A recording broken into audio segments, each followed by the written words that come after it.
What's up, superstars? Back with another video. You got Superstar Rob and you got Superstar Nation. How you guys doing? We keep the punches going every single day. You guys know that. And if you haven't already, do not forget, smash the subscribe button, join the Superstar family, hit the bell notification button to get every single video every single day. We ain't playing. We bringing it every single day. So make sure you hit it. Also, Superstar VIP, $2.99 a month. Get access to our spreadsheet. Get the star beside your name in the YouTube comments below. We'll let you know our buys and sells. We'll do advertisements for you. I want to bring as much utility as possible to the Superstar VIP membership. And also, anyone can reach out to us at any time on Twitter, Instagram, or TikTok. But we love speaking to the entire community. We get messages every once in a while. Thank you guys so much for your responses. Sometimes Twitter, we're the most responsive, but on Instagram, we will eventually get around to you. TikTok, not as much. So definitely Twitter, Instagram. And then you also have our Discord that you can join. It's in the description below. Join our Discord link. You can reach us there as well. Thank you so much to our VIPs. You guys are amazing. Keep us going. I cannot believe the amazing support from our VIPs and the memberships that they provide to us. We couldn't be more appreciative. And we're very humbled by the fact that we have so many of you continuing to support us as strong as you have been. Okay, so we'll start off with Twitter here. So we got Watchman leaked footage from the next Avengers model. Just so cool what you could do with the collectibles, especially when you have the options that are here. You got the Avengers towers here, and then you got the battle scene going on. So very well done by Watchman. And yeah, it's a lot of fun you can have within the space. Hopefully we can do this in a VVverse environment maybe this month, even though we're not getting our hopes up. But that would be great if we can actually do that in a different kind of universe, right? So look at this. They just rolled out an app. You can go download the app if you haven't already. Supposedly, this is showing up. Now, I actually had access to the alpha version for MCP, and it was just calculating, and it never calculated. It was taken away from me before it calculated. So I have no idea where I am. But this guy here seems to be doing pretty well. So he says he downloaded the app on Android, and he got this. Not sure why. I haven't seen it yet on the Apple side, but hopefully it's going to come soon for all of us. Although Mitch did say that would be a beta test. So I don't know if it's going to be available for each person on the app. Tokyo Twan, this guy's hilarious. He did a whole video about him just buying Joe's collectibles. It was so funny. So it says, look at this. Part 1, how I bought Superstar Money Joe Lamborghini. Check out that video. We loved it. Thank you guys for doing things like that. And yeah, I mean, I guess if you're interested in watching someone buy Superstar Money Joe's collectibles on VV, you should watch that. And again, the app update here, there's other things as well. They said they've readdressed the frequent logout issues, the enhancement to crypto pay-in, more testers to be added. So continue testing there. And then the MCP ranks and levels we just talked about. And then guys, give Put in Cheeks a little bit of love, right? He's doing the redneck inspiration here. Take a look at his videos if you haven't already. Good friend of ours and really funny guy. And then from the VV news side, there really wasn't much. It was a very short news week. Or news day with VV Digital Collectibles, just the app update, and we continue to wait for more. Now, guys, today's video, okay? I was thinking, these are my thoughts. I want to hear your thoughts as well below. Timing really is everything, right? If you look back in history with Bitcoin, you look back at history with the different bull markets and the different bear markets, timing was everything. Just for some reason, there was just a melting pot of a whole bunch of conditions that just made it favorable for a pump in the pricing event. Like, for example, in 2020 of NFTs, right? Just the timing was right for NFTs that people were interested in and picking up more attention. But sometimes with timing, though, you have to be early if you really want to take advantage of or capitalize on any future bull run. So the Apple glasses, I think, are going to be a major catalyst event in terms of bringing the common man towards an AR, VR, but specifically AR reality, where you actually, it becomes real for them. Like, everyone knows about augmented reality right now. Before, no one was really talking about it. Now everyone talks about it, but no one really experiences it. The common person does not really experience it on a daily basis. I think that Apple will change the game. I think that when they come up with their glasses, they will change the game.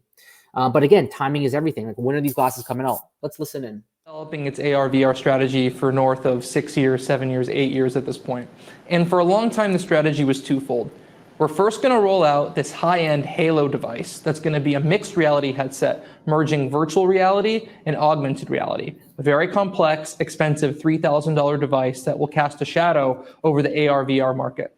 And then, as early as a year later, we would roll out glasses. These are lightweight AR-only glasses. That plan has changed. The mixed reality headset, the high-end one, the Reality Pro, that's still coming this year.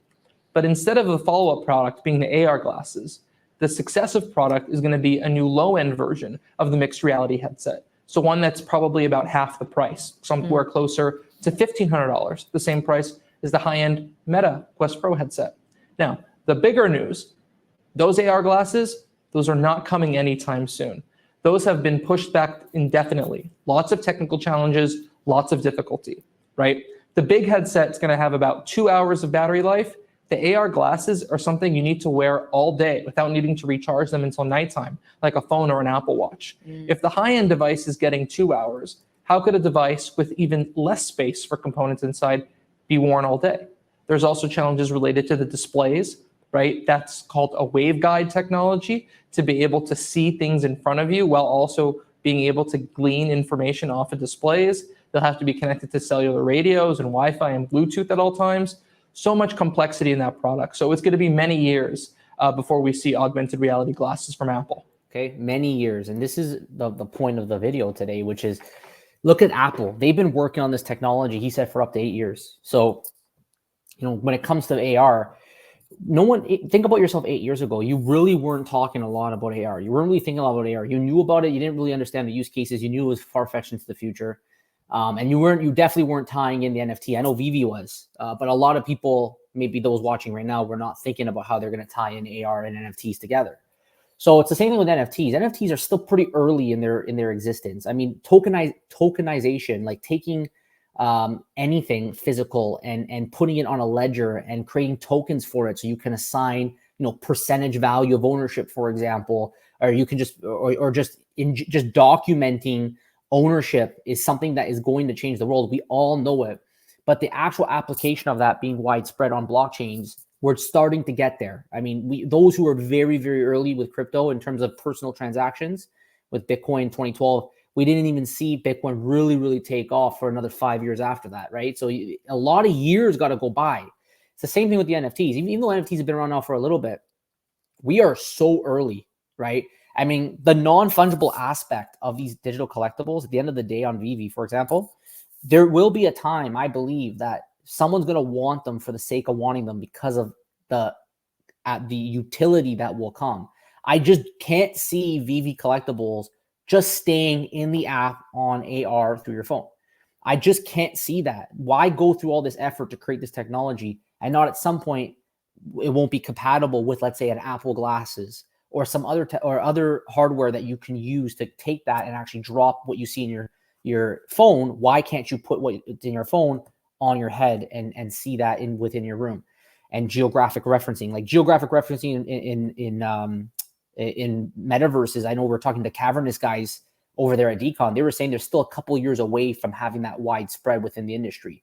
So we are years and years away from these collectibles really being able to do anything of significance. But that doesn't mean that it's all is lost, right? One can say because we're so early, you can sell all your collectibles. It doesn't matter. You have time to buy back. Or one can say, you know, don't buy right now because we're so far away until the future that these things will ever be useful. Just don't waste your time buying right now. Look at other things that are maybe a little bit closer, a little bit near. And then you can always deal with that later when the technology and the conditions have caught up to make these things a little bit more useful than they are right now. But I still have the opinion that you're better off being early than late.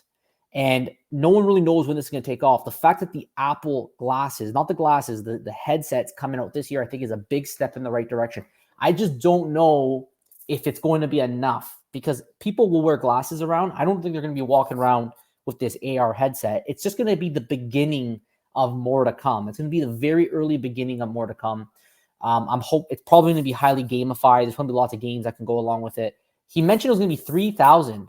They mentioned $3,000 for this headset, so it's a pretty penny. It's going to be expensive, but if there's enough use cases to make it worth its time, people are going to use that. And then there's an indefinite delay to the glasses, maybe 2025, 2026, who knows? But until we have mass utility with some of these AR features, not just in our phone, pretty cool in our phone, but it needs to also be through metaverse. It needs to be through a number of different industry-wide and tech giants basically providing simple to use products that the common man could pick up and use.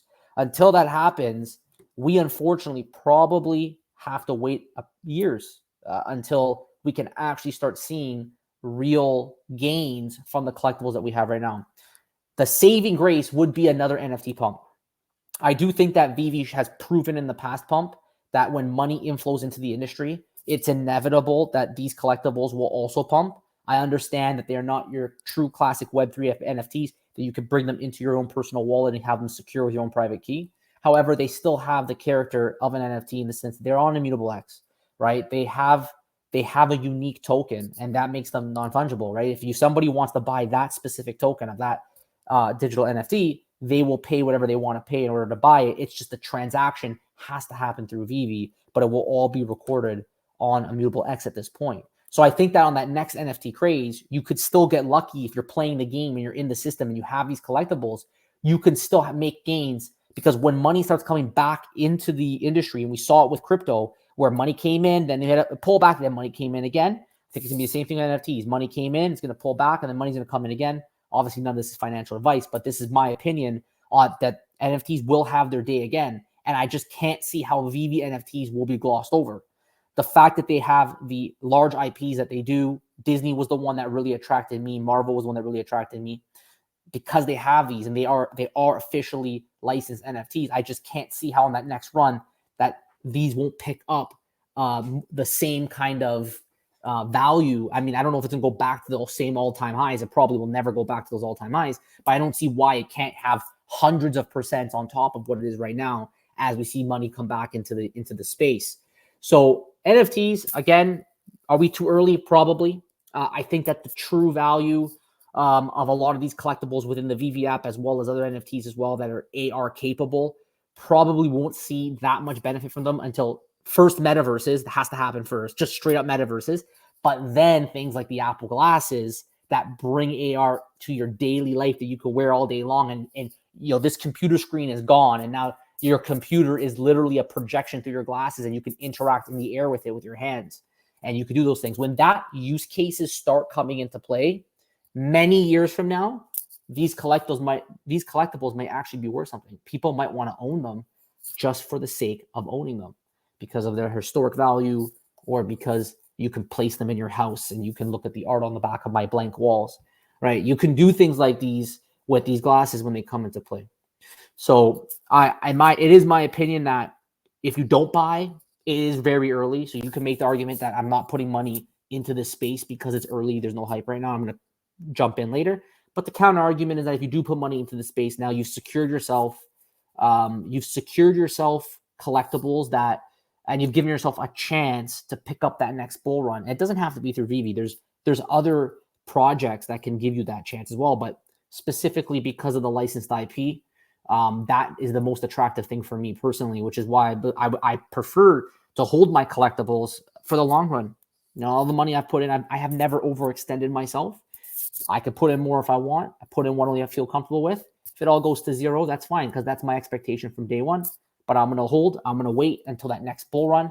On that next bull run, I have a choice if I want to dump to the new users or if I want to hold for longer. But I think the true value, we're still many, many years away. So I guess you can be too early, but that doesn't mean being too early is a bad thing. So I would love to know your thoughts on this topic. What do you guys think? Do you think that we're too early? Are you, because you're too early, would you rather just like not buy, kind of back off? Or do you feel that you want to be in now so that you've secured yourself on that next hype run, right? Let me know your thoughts below. And guys, if you haven't already, don't forget, become a superstar, smash the subscribe button, join the superstar fam, hit the bell notification button, gets every single video, every single day. It continues. And then superstar VIPs, thank you guys so much for your support. Get the star beside your name, get access to our spreadsheet. Guys, thank you so much for your support. We love you. Take care.